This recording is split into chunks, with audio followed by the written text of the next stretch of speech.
important is mindfulness to you personally, as well as your role as a health practitioner?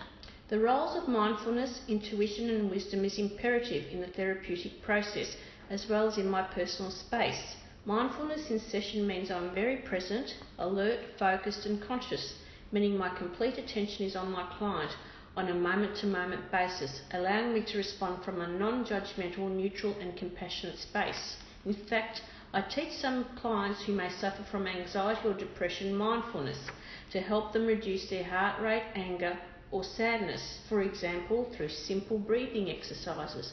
It allows them to cope, relax and subside worrying thoughts and even sleep. Just to conclude on mindfulness, I have more freedom to draw upon my inner wisdom and intuition, allowing me to respond from a more enlightened perspective, enabling my own knowledge and experience to help collaborate a path to improved well-being for my client. What role does self-care play for you? Self-care for me personally is about nurturing my own spirituality, emotional state and actual physicality on a daily basis, such as reframing negative thoughts and balancing out mindsets, being assertive, forgiving and perhaps even debriefing with a colleague after a particularly difficult session with a client. In my practice and dealing with clients, self-care, so to speak, by first and foremost making them very aware of our practitioner and client relationships and boundaries and boundary awareness, conducting myself professionally at all times and developing ethical relationships through good communication is like my very own self-care insurance, which frankly comes naturally to me. What does it mean to you to be self-aware as a health practitioner? Self-awareness is key to establishing and maintaining professional relationships with my clients. In fact, I truly believe self-awareness is my sole responsibility, as it allows me to always act from an ethical place even when a situation is challenging. Self-awareness, I find, is crucial, especially for developing my interpersonal skills and for actually building lasting therapeutic relationships.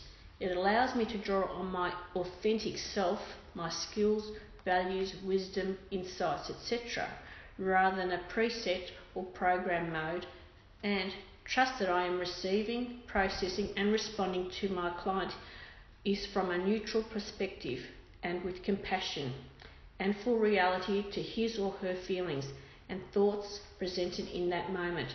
I do strongly believe, therefore, that ongoing self-growth in self-awareness as a practitioner is instrumental to understanding and perceiving the client.